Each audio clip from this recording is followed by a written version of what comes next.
Praise the lord. దేవుని ప్రశస్తమైన నామమునకు మహిమ కలుగును గాక. ఆమెన్. మీ అందరికీ వందనాలండి. మరి ఒకసారి ఈ రీతిగా ఒక సాక్ష్యాన్ని మీతో పంచుకోవడానికి నన్ను మీ ముందుకు తీసుకొచ్చిన దేవుణ్ణి ఎంతగానో స్తుతిస్తూ ఉన్నాను. ఈ సమయంలో మొదటిగా శుభాకర్ వెలగల అనే ఈ యూట్యూబ్ ఛానల్ సుమారు 1000 మందికి పైగా సబ్స్క్రైబ్ చేసుకున్నారు. సమస్త మహిమ దేవునికి కలుగును గాక. ఆమెన్. అలాగే మీ అందరికీ నా హృదయపూర్వక వందనాలండి. మీరు ఇస్తున్న ప్రోత్సాహాన్ని బట్టి దేవుణ్ణి ఎంతగానో స్తుతిస్తూ ఉన్నాను. ఈ శుభాకర్ వెలగల అనే ఈ యూట్యూబ్ ఛానల్లో ఇప్పటివరకు 3 పాటలు రిలీజ్ చేయడానికి దేవుడు కృప చూపించారండి. మొదటి పాట గలమెత్తి పాడేది నా రాజా నీ కీర్తనలు అని. ఈ పాట అనేక ఆటంకముల మధ్యలో, అనేక ప్రమాదాల మధ్యలో దేవుని నామ మహిమార్థమే రికార్డ్ చేయడానికి దేవుడు ఎంతో కృప చూపించారు. గలమెత్తి పాడెదన రాజా నీ కీర్తనలు, స్వరమెత్తి ప్రకటిస్తా దేవాని వాక్యములు. గలమెత్తి పాడెదన రాజా నీ కీర్తనలు, స్వరమెత్తి ప్రకటిస్తా దేవాని వాక్యములు. మహోన్నతుడా నా ప్రాణ ప్రియుడా, సర్వోన్నతుడా నా తండ్రి దేవా. మహోన్నతుడా నా ప్రాణ ప్రియుడా, సర్వోన్నతుడా నా యేసునాథా. దాని టెస్టిమోనీ అలాగే ఈ 3 సాంగ్స్ కూడా డిస్క్రిప్షన్లో వాటి లింక్స్ ఇవ్వడం జరుగుతుందండి. ఇప్పటికి మీరు ఇంకా సాంగ్స్ టెస్టిమోనీ చూడని వారైతే దయచేసి మొదటిగా వాటిని చూడమని వేడుకుంటున్నానండి. అలాగే రెండవ పాటగా నా యేసు బాలుడు క్రిస్మస్ పాటను రికార్డ్ చేయడానికి దేవుడు కృప చూపించారండి. అది కూడా అనేక ఆటంకముల మధ్యలో దేవుని కృపను బట్టి రిలీజ్ చేయడానికి యూట్యూబ్లో శుభాకర్ వెలగల అనే యూట్యూబ్ ఛానల్లో రిలీజ్ చేయడానికి దేవుడు కృప చూపించారు. బాలుడు నా యేసు బాలుడు మన కొరకే పుట్టాడు. బాలుడు నా యేసు బాలుడు మన కొరకే పుట్టాడు. మన పాపము తొలగించును, మన శాపము విరచేయును. మన పాపము తొలగించును, మన శాపము విరచేయును. బాలుడు. అయితే ఈ సమయంలో నేను మీ ముందుకు రావడానికి కారణమైన యేసయ్య సర్వశక్తిమంతుడా అని ఈ పాట మేము రికార్డ్ చేస్తున్న క్రమంలో దేవుడు ఒక గొప్ప కార్యాన్ని నా జీవితంలో చేయడం జరిగిందండి. ఒక అద్భుతాన్ని దేవుడు చేశారు. అయితే ఆ పాట యేసయ్య సర్వశక్తిమంతుడా అనే ఈ పాట ఒక గ్రూప్ సాంగ్గా మేము చేయడం జరిగింది. యేసయ్యా సర్వశక్తిమంతుడా, యేసయ్యా సకల సంపన్నుడా, యేసయ్యా నా జీవనదాత. నీకు సాధ్యము ఏది లేనే లేదని, నీకు సాధ్యము ఏది లేనే లేదని నీ స్తోత్ర గీతమే పాడనా. నీకు సాధ్యము ఏది లేనే లేదని, నీకు సాధ్యము ఏది లేనే లేదని నీ స్తోత్ర గీతమే పాడనా. యేసయ్యా సర్వశక్తిమంతుడా. ఆ పాట షూటింగ్ ఎక్కడ చేద్దామని మేము ఆలోచిస్తున్న క్రమంలో రంపచోడవరం అనే ప్రాంతానికి మేము షూటింగ్ నిమిత్తమై వెళ్ళడానికి ఆలోచన చేసాం. అయితే ఆ షూటింగ్కి వెళ్దాం అనుకున్న రోజు ఉదయమున మా అమ్మగారికి ఒక కల రావడం జరిగింది. ఆ కలలో మేము అందరం షూటింగ్కి వెళ్తున్నట్టు, ఆ షూటింగ్కి వెళ్ళిన క్రమంలో యాక్సిడెంట్ అయినట్టు, కార్ యాక్సిడెంట్ అయినట్టు, ఆ యాక్సిడెంట్లో నేను మరణించినట్టు, అలాగే అంబులెన్స్లో నా డెడ్ బాడీ ఇంటికి వచ్చినట్టు మా అమ్మగారికి కల రావడం జరిగింది. ఉదయాన్నే మేము లేవంగానే మా అమ్మగారు మాతో ఆ కళ చెప్పడం జరిగింది. వెంటనే మేము అనుకున్నది ఒకటే, అపవాది ఇప్పటికీ అనేక రీతులుగా ఈ పాటను ఆప్ చేయాలని ఎంతో ప్రయత్నిస్తూ ఉన్నాడు. ఇది ఖచ్చితంగా అపవాది చూపించిన కళ, అపవాది తలచిన కీడు అని చెప్పి మేము అనుకుని, నేను మా అమ్మగారు మా చెల్లెలు కలిసి మేము ప్రార్థన చేసుకున్నాం. ప్రభువా, అపవాది తలచిన కీడులను మేలుగా మార్చే దేవుడు కదా ప్రభువా, నిన్ను ఆనుకుని మేము ముందుకు వెళ్ళిపోతా ఉన్నాం, ఏమాత్రం వెనకడిగేస్తలేదు, నువ్వు తోడున్నావు అన్న ధైర్యంతో మేము ముందుకు వెళ్తున్నాం, నువ్వే మా తోడున్నామని చెప్పి మేము ప్రార్థించడం జరిగిందండి.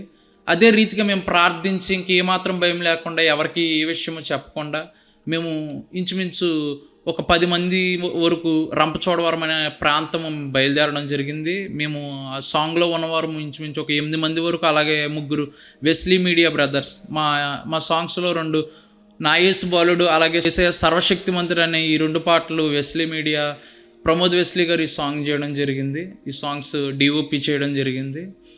అలాగే మేము 11 మంది కలిసి సాంగ్ షూటింగ్కి వెళ్తున్న క్రమంలో ఒక లొకేషన్లో ఆగి రంపచోడవరం దాటి కొద్దిగా ఒక 7 కిలోమీటర్స్ లోనికి వెళ్ళి ఒక లొకేషన్ దగ్గర ఒక 2 చరణాలు తీసుకుని, అలాగే మరి ఒక లొకేషన్ దగ్గరికి వెళ్ళి లాస్ట్ చరణం 3వ చరణం తీద్దామని మేము అనుకున్నాం. అలాగే అదే రీతిగా 3వ చరణం కూడా తీయడం జరిగింది.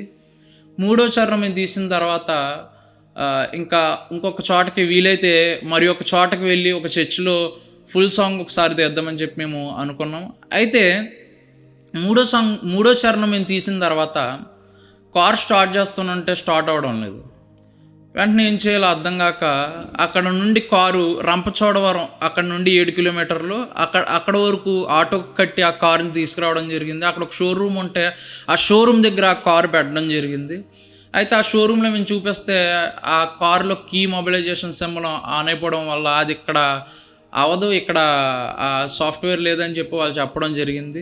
అయితే వాళ్ళ రాజమండ్రి తీసుకువెళ్ళిపోవాలి, అక్కడ మాత్రమే బాగు చేస్తారని చెప్పిన క్రమంలో అప్పటికే చీకటి అయిపోవడం జరిగింది. 6:30 ఆ టైం అయిపోవడం జరిగింది. ఏం చేయాలో అర్థం కాక అప్పటికి వెస్లీ మీడియా బ్రదర్స్లో ఒక బ్రదర్ ఏం చేశారంటే రాజమండ్రిలో ఉన్న ఒక వెహికల్కి ఫోన్ చేసి కార్ అక్కడికి తీసుకువెళ్ళడానికి ఎంత ఛార్జ్ చేస్తారని చెప్పి అడిగినప్పుడు 8,000 వాళ్ళు ఛార్జ్ చేస్తారని చెప్పి చెప్పడం జరిగిందండి. అప్పటికి వాస్తవంగా చూస్తే నా జేబులో 300 రూపాయలు మాత్రమే ఉన్నాయి. నాకు ఏం చేయాలో అర్థం కాని పరిస్థితి. అయితే లాస్ట్ మినిట్ వరకు Wesley media brothers Pramod Wesley గారు కానీ ఎంతో అక్కడ ఆ ప్రాబ్లమ్ సాల్వ్ చేయడానికి, కార్ స్టార్ట్ అవ్వడానికి ఎంతో ప్రయత్నించారు. అయినప్పటికీ స్టార్ట్ అవ్వలేదు కారు.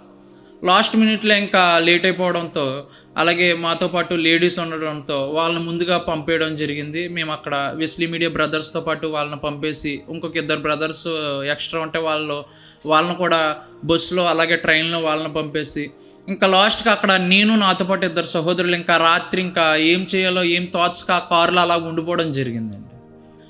అయితే ఆ రాత్రి ఇంకేం అర్థం కావట్లా, కారులో ఉన్నాను కానీ అసమాధాన పరిస్థితి. అప్పటికే అమ్మకి కల రావడం, ఆ టైంలో అందరం కలిసి వచ్చాం కానీ విడివిడిగా వెళ్ళడం జరిగింది. ఇంకేం చేయాలో తోచని పరిస్థితిలో మేము ఉన్నప్పుడు ఆ రాత్రి అలాగే కారులో ఉండిపోయాం. అప్పటికి చుట్టుపక్కల అంతా మంచు, ఆ ప్రాంతం అంతా మంచు, ఆ రంపచోడవరం ప్రాంతం అంతా ఏజెన్సీ ఏరియా కాబట్టి ఎంతో మంచు. అయితే తెల్లవారుజామున ఆ టైంకి ఇంకా కారులో నిద్ర పట్టక బయటకు వచ్చినప్పుడు ఆ షోరూమ్ బయటంటే మేము ఆ కారు పెట్టి ఆ కారులో అలా పడుకోవడం జరిగిందండి. అయితే ఆ షోరూమ్ దగ్గర ఉన్న వాచ్మెన్ అక్కడ మంట వేసి బయట ఉన్నప్పుడు ఆ మంట దగ్గరికి వెళ్ళి నేను ప్రార్థన చేసుకుంటుండగా ఫోన్లో ఒక ఫోటో వచ్చిందండి, వాట్సాప్లో ఒక ఫోటో వచ్చింది. ఆ ఫోటోలో ఏమని ఉందంటే, ఇప్పుడు మీ స్క్రీన్లో ఫోటో వేయడం జరుగుతుంది, ఆ ఫోటోలో మీరు చూడొచ్చు. ఆ ఫోటోలో ఏమని ఉందంటే, some times God holds you back until the road is safe and clear for your journey. ఆ ఫోటోలో ఏముందంటే దేవుడు కొన్నిసార్లు మనల్ని ఆపుతూ ఉంటాడు. మన ప్రయాణము సురక్షితంగా అలాగే స్పష్టంగా ఉండేంత వరకు మనల్ని కొన్నిసార్లు మన మార్గం మధ్యలో దేవుడు అలాగా ఆపేస్తూ ఉంటాడు. ఆ ఫోటోలో మనం కనుక చూసినట్లయితే ఒక సైకిల్ అలాగా ఆ వర్షంలో ఆగిపోవడం మనం చూస్తామండి. దేవుడు కొన్నిసార్లు మన మార్గం మధ్యలో మనం వెళ్ళే ప్రయాణంలో ఆ ప్రమాదాలను తప్పించడానికి, మన ప్రయాణం సురక్షితంగా అలాగే స్పష్టంగా ఉండడానికి దేవుడు కొన్నిసార్లు మనల్ని ఆపేస్తూ ఉంటాడు. అది మన మేలు కొరకే అన్న రీతిగా ఆ ఫోటోలో మనం ఉండడం చూస్తాం. అయితే వెంటనే ఆ ఫోటో చూడగానే దేవుడు నాతో మాట్లాడినట్టు నేను తెలుసుకున్నాను. నా గొర్రెలు నా స్వరం వినునని బైబిల్లో మనం వాక్యం చూస్తామండి. మనం వినగలిగే చెవులు, గ్రహించుకునే మనస్సు ఒకవేళ మనకు ఉన్నట్లయితే దేవుడు మనతో ఏ పరిస్థితుల్లోనైనా మనతో మాట్లాడగలిగిన దేవుడు ఆయన. ఆ సమయంలో దేవుడు నాతో మాట్లాడాడు బలముగా. ఇంతకీ ఆ ఫోటో నాకు పంపింది ఎవరంటే మా చెల్లెలు ఆ ఫోటో నాకు పంపడం జరిగిందండి. ఆమె ఆ రాత్రి మమ్మల్ని అక్కడ ఒంటరిగా వదిలేసి మేము ఆ కారులో అలాగ ఉండిపోయినప్పుడు వాళ్ళని మాత్రం మేము పంపేయడం జరిగినప్పుడు ఆ వెళ్తున్న క్రమంలో ఆమె ఎంతో వేదనతో, ఎంతో అసమాధానంతో ఆమె ఇంటికి వెళ్ళడం జరిగింది. ఎందుకంటే అంతకు ముందే ఉదయాన్నే అమ్మగారికి కల రావటం, ఆ కలలో నా పైన కీడు రావటం, ఆ పరిస్థితుల్లో మేము అక్కడ ఆగిపోవడం. అంతకుముందు ఆల్రెడీ కొన్ని ప్రమాదాల మధ్యలో కారు తిరగబడిపోయిన, ఫస్ట్ సాంగ్లో కారు తిరగబడిపోవడం, ఇవన్నీ ఆమె జ్ఞాపకం వచ్చి ఎంతో అసమాధానంతో ఆమె ఉన్నప్పుడు, దేవుడిని ప్రార్థిస్తున్నప్పుడు మొబైల్ ఫోన్ ఓపెన్ చేయగానే ఆమె కనబడిన ఫోటో అది. ఇన్స్టాగ్రామ్లో గ్లోరీ టు గాడ్ అనే ఒక పేజ్లో ఆమె కనబడిన ఫోటో అది. ఆ ఫోటో చూడగానే ఆమెకు తెలిసింది వెంటనే, దేవుడు ఆమెకి ఏదైతే కళ వచ్చిందో, ఆ కళలో ఏదైతే కీడుందో ఆ కీడుని తప్పించడానికి ఈ సమయంలో కారును ఆఫ్ చేశాడు. ఆ ఫోటోలో ఉన్న రీతిగా ఒకవేళ అన్నయ్య ఆ రాత్రి సమయంలో మేము ఒకవేళ వస్తే మాకు ఏదైనా యాక్సిడెంట్ జరిగినేమో, ఆ కళలో అపవాది చూపించినట్లుగా అపవాది కీడు చేద్దునేమో అన్న ఆలోచన ఆమెకు రావడం జరిగింది. దేవుడు స్పష్టంగా ఆమెతో మాట్లాడినట్టు, ఆ ప్రమాదాన్ని తప్పించడానికి దేవుడు ఆ సమయంలో కారును ఆపినట్టు ఆమెతో దేవుడు మాట్లాడడం జరిగింది. ఆమె ఆ ఫోటో నాకు పంపగానే, ఆ ఫోటో నేను చూడగానే ఉదయకాల సమయంలో దేవుడు నాతో ఖచ్చితంగా మాట్లాడినట్టు నాకు అనిపించింది. అయితే కొద్దిసేపటికి ఆ ఫోటో చూసి నేను ధైర్యం తెచ్చుకున్న తర్వాత, ప్రభా నువ్వు ఇందుకే ఆపేవేమో, ప్రభా నువ్వు ఈ సమయంలో ఇందుకే ఈ కారును ఆపడం జరిగిందేమో, ఉదయానికి పరిస్థితులన్నీ చక్కబడతాయేమో అని దేవుడు నేను స్తుతిస్తున్న క్రమంలో, దేవుడు అద్భుతం చేస్తాడన్న విశ్వాసంతో నేను ఉన్న క్రమంలో కొద్దిసేపటికి మా మావయ్య ఫోన్ చేయడం జరిగిందండి. ఆ రాత్రి వేళ సమయంలో మేము కారు దగ్గర ఉన్నప్పుడు మా చెల్లెల్ని, ఆ సిస్టర్స్ని ఇంటికి తీసుకువెళ్ళడానికి ఆయన వెళ్ళిపోవడం జరిగింది. అయితే ఆయన ఉదయాన్నే ఫోన్ చేసి, ఇదిగో కారుది ఇంకొక కీ ఉంది, ఆ కీ నేను తీసుకుని వస్తున్నాను, ఒకవేళ ఆ కీతో మనం ట్రై చేస్తే కార్ స్టార్ట్ అవుద్దేమోనని చెప్పి ఆయన మరి ఒక కీ తీసుకొస్తున్నానని ఫోన్ చేయడం జరిగింది. అప్పటికి ఆయన సగం దూరం వచ్చేసరి ఇంకా నాకు దేవుడు ఇందుకే ఈ కారును ఆపారు, ఈ ప్రమాదం నుండి అపవాది తలచిన కీడుని, ఈ మధ్యకాలంలో మనం పాడుతూ వచ్చాం, అపవాది తలచిన కీళ్ళన్నీ మేలుగా మార్చే దేవుడు అని. ఆ పాట ఒకటే ఆ టైంలో నాకు రన్ అవుతూ ఉంది. ప్రభా నువ్వు అందుకే ఆపవు, ప్రభా నువ్వు అందుకే ఈ సమయంలో కారు స్టార్ట్ అవ్వకుండా ఆపు, నేను ఉన్న పరిస్థితుల్లో ఈ సమయంలో ఈ కారు స్టార్ట్ అవ్వకపోతే దాన్ని బాగా చేయించే పరిస్థితి కూడా నాకు లేదు, ఆ కారుని రాజమండ్రి తీసుకెళ్ళడానికి 8,000 అంటున్నారు, మళ్ళీ అక్కడికి వెళ్ళిన తర్వాత బాగా చేయించడానికి ఎంత వద్దు అని చెప్పి ఎంతో భయం. అప్పటికి ఎంతో ఆ పరిస్థితిలో నేను ఉన్నప్పుడు ఆ కీ తీసుకొస్తున్నానని మావే ఫోన్ చేయగానే వెంటనే ఒక ధైర్యం వచ్చింది. అనుకున్న రీతిగానే ఉదయాన్నే ఇంకా తెల్లవారుతుంది అనగా 6:30 ఆ టైంకి మా మావే కీ తీసుకురాగానే ప్రేయర్ చేసుకుని వెంటనే కార్ స్టార్ట్ చేద్దులకి దేవుని కృపను బట్టి ఆ కార్ స్టార్ట్ అయిందండి. దేవునికి స్తోత్రం కలుగును గాక, ఆమేన్. దేవుడు ఎంత గొప్ప దేవుడు అంటే, మనం నమ్మదగిన వారం కానప్పటికీ ఆయన ఎంతో నమ్మదగిన దేవుడు. ప్రతిసారి ఆయన చేసిన కార్యములు ఎంతో గొప్ప కార్యములండి. ఆ సమయంలో నాకేం తోచలేదు, కారు ఆగిపోయిన సమయంలో ఎందుకు ఇలా జరుగుతుంది ఏం అర్థం కాలేదు. అయితే ఆ సమయంలో దేవుడు నాతో మాట్లాడగానే ఒక నిశ్చయత, ఒక సమాధానం నాకు కలిగిందండి. దేవుడు ఇన్స్టాగ్రామ్ పోస్ట్ ద్వారంగా మాతో మాట్లాడడం జరిగింది. మాట్లాడిన రీతిగానే ఏమాత్రం ఖర్చు లేకుండా ఒక్క కీ ద్వారంగా దేవుడు ప్రాబ్లం సాల్వ్ చేశాడు. దేవునికి స్తోత్రం, హల్లెలూయా. ఆయనకి మాత్రమే మహిమ కలుగునుగాక. దేవుడు కొన్నిసార్లు మన ప్రయాణాల్లో, మన మార్గముల మధ్యలో మనల్ని ఆపుతూ ఉంటాడండి. ఆ సమయంలో మనకేమీ అర్థం కాకపోవచ్చు, అసమాధాన పరిస్థితుల్లో ఆ సమయంలో మనం వెళ్ళిపోతూ ఉండొచ్చు. కానీ దేవుడు మన జీవితంలో ఏం చేసినా అది మన మేలు కొరకే. ఆ రాత్రి వేళ సమయంలో దేవుడు నన్ను ఆపాడు, అది నా మేలు కొరకే.